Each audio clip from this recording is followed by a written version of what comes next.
We're going to review today Theater Camp and Sympathy for the Devil. See what I mean? It also gives me dry mouth, which I hate. Same. That's why I'm just, well, not same, but it's anyway.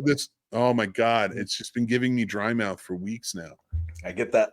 And we both did the most broke the cardinal rule of podcasting. Don't drink at the same time, because then it's just dead air. Sorry, I should have kept talking while I was with the cup. Just, yep, we're good. Blah blah blah. And now everybody watching this clip is like, "What are these two idiots doing?" We don't even know, but here we are. I don't care. Go listen to the full podcast to find out, because it was awesome. Right.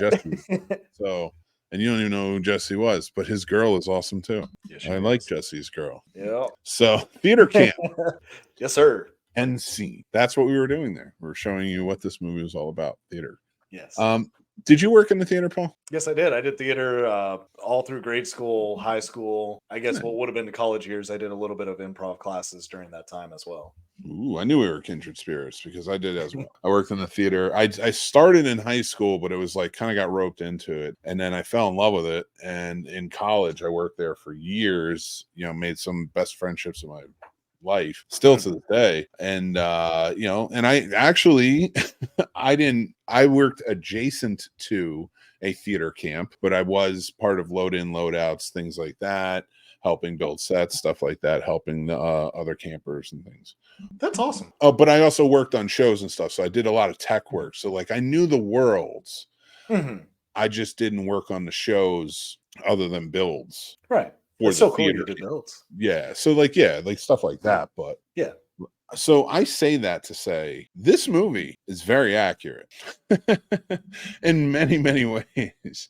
Yeah. The quirkiness of the people. Yes. I was like, every student reminded me of new students that sort of came into the college at the beginning of the year. And then some of the teachers reminded me of other people I worked with in the theater, or and friends. Like I'm not like nobody I'm sneezing at, but even what's her name? She plays Sydney on the Bear. I can't think of her name at the moment. Ao Adiri, I believe her name is. If I'm saying that wrong, I'm so sorry. Who I think is wonderful, and I thought she was great in this movie. She was a highlight for me. Yes. And she was criminally not in it enough. Yeah, because her and the one who played Glenn in the movie, the techie. The tech hand were my two favorite characters, because they were so that was basically an amalgamation of me. Like, okay, I shouldn't be here, but I was good at it. I got you. Like I can't see that now. Like I feel like you'd be. I trust you. You better. Well, I learned a lot there, because I couldn't get on film sets early, because I grew up when you go on film sets, so. And it wasn't like Craigslist to be like gigs, or hey, we need this person to come to this hotel room at this time. Sorry. I mean, wait, what? Sorry. Let's get back to theater camp. Thank you. Finally, somebody. No, I'm just kidding. So no, it was a very accurate. Like I started getting flashbacks when they were kept calling Glenn on the walkie. Yeah. So I'm like, I know that when he's rolling down the hill, and you're just like, yeah, I'm done. I can't do this anymore. Yes, 100%. Because I was watching that, and I was thinking of all the kids from different times in my theater experiences, where I'm like, yeah, that's so and so. That's so and so. That's this person I liked, this person I hated, and I'm like, god damn, like they did their research, and I think or maybe not the research. Whoever wrote this had to have gone to theater camp and understood kind of the generic versions of everyone you're going to see at a theater camp. Well, the two main actors wrote it. Oh, I didn't realize the main characters, Rebecca Diane, and the one who played her boyfriend, Neil. I can't remember his name. They wrote it, and two other people wrote it, and then I guess one of the guys who wrote it with them directed it as well. Okay. So they're all friends who did this theater troupes sort of things together, or this theater camp together, and they were making a movie about it. So very cool. I know it was based on a short that they did. I didn't see the short. I would like to. My problem with this movie is that it drug on too long at points, and I understand that. It was really at the end of the first act and through the second act, but by the third act I was back in. Right. I really enjoyed it. Yes. But how did you feel about this movie, though? I kind of felt the same way. Like, kind of, I don't know what you'd say. Like halfway through, around there, like you said, it was kind of not needed, and it did drug on. But like you said, it looped you right back in, and then you were back in it laughing. Yeah, I enjoyed it. I think I told it. A lot of the friends I'm still in contact with from theater, I was like, hey, if you haven't seen this, it's going to remind you of us working on Charlotte's Web or this, that, and the other. You need to watch this. Let me know what you think. very cool. Very cool, man. I love it. All right. Well, we both gave ratings to it, and I gave it a 2.5 mics out of 5, and you gave it a 3.5 out of 5. I just to me, it's very middle of the road. It's again, if you worked in the theater, you'll appreciate it. But as overall for a movie, I think this concept works better as a short. Okay. To save the theater. So I do want to check out the short film. Like, I think it probably really did work well as a short, and it was like, we can expand on this, which is usually something that never works well. And honestly, I am very tired of movies about theater where they get it right, but the focus isn't in the right place. The focus should always be on the tech guys and girls and everybody in between, and however you identify, but like the tech people, they should be who the focus is on, because their lives are the funniest part of it. Everything you want, go watch any theater movie. All the techies are the funniest ones.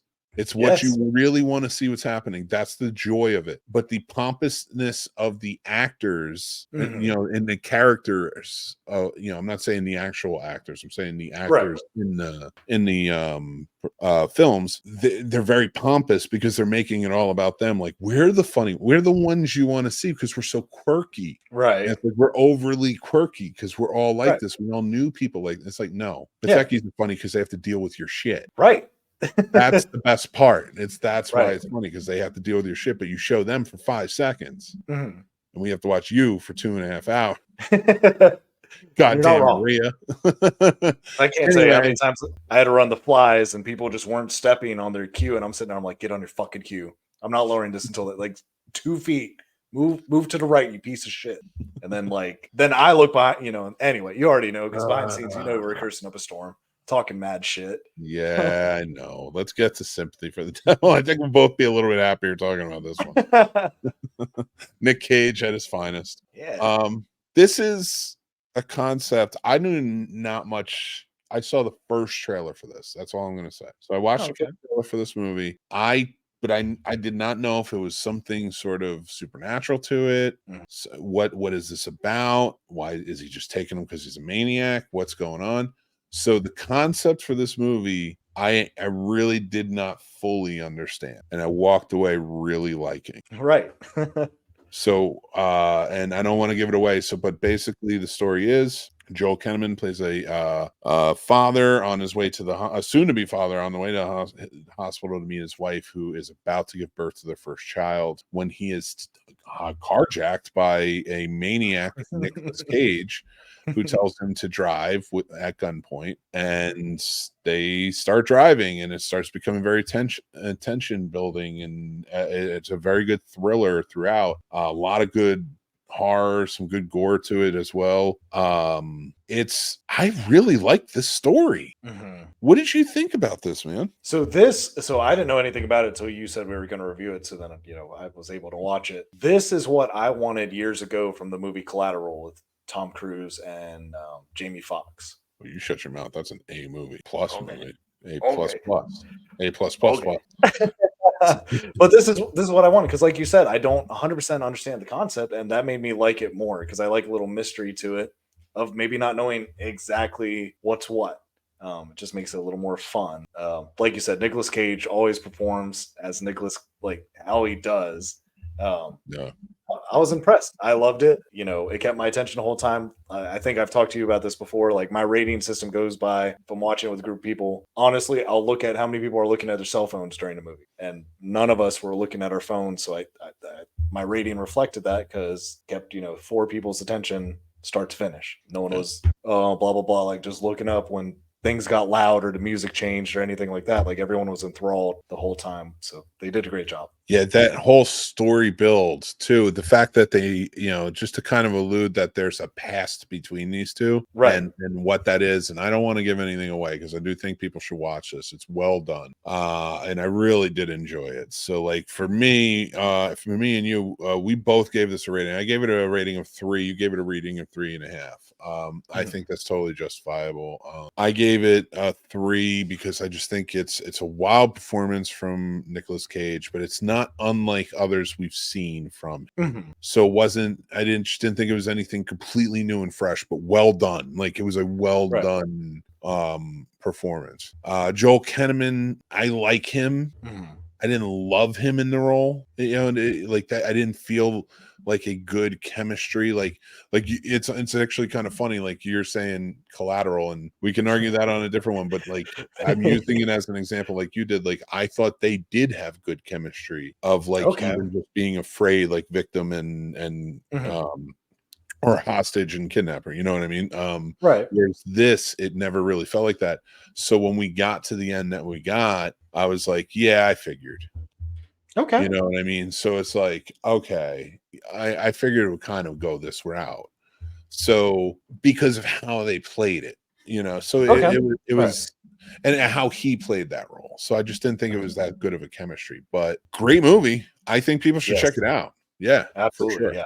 Well shot too. Really well shot. Yes, sir. Yeah, that's all I'm gonna say. Go check this movie out. Let's talk about the mixed movie pick before we get out of here. Hell yes, I know that movie. Sorry. Yeah, you do. So this comes from 2008. The reason I chose it is because the last 2 weeks we did our mixtapes for love and heartbreak from songs from 1990 to 2010. And I just thought about 2000s a lot, and the early 2000s, like going to college, things like that. And this movie comes back to with very fond memories. It was a Michel Gondry movie from 2008 called Be Kind Rewind. If you have not seen it, stars Jack Black and Mos Def. They run a video store. I believe it's in Brooklyn. And then they accidentally, through just haphazardness, erase all of the tapes through magnetism, and they reshoot the movies with them telling the stories in very different creative ways. And if you know who Michel Gondry is, as a visually stunning filmmaker, probably the most visually stunning filmmaker in my opinion, your eyes are gonna in for such a treat, so you should check it out. But yeah, I absolutely love Be Kind Rewind. Jack Black and Mos Def are fantastic together. Every step of the way of this story is so much fun, and it's a beautiful movie with friendship and love and everything else and community. Yep. It makes you want to watch more of their Swedish versions of movies. Yeah. The whole way through. Oh my God, yeah. And anybody who doesn't, like I said, anybody who knows Michel Gondry, if you don't know Michel Gondry and you're film fans, maybe get into it. Go give him a try. Like he's a French filmmaker. So yeah, he did amazing work on a lot of very famous music videos back in the 90s and early 2000s that you guys have seen. And he also has done some great movies as well, including this one. So go check it out. But I want to thank my guest tonight, Jesse Green. Thank you. And remember to go check out his channel down below in the link. I want to thank you, producer Paul, for being here and joining me on this ride. Bye.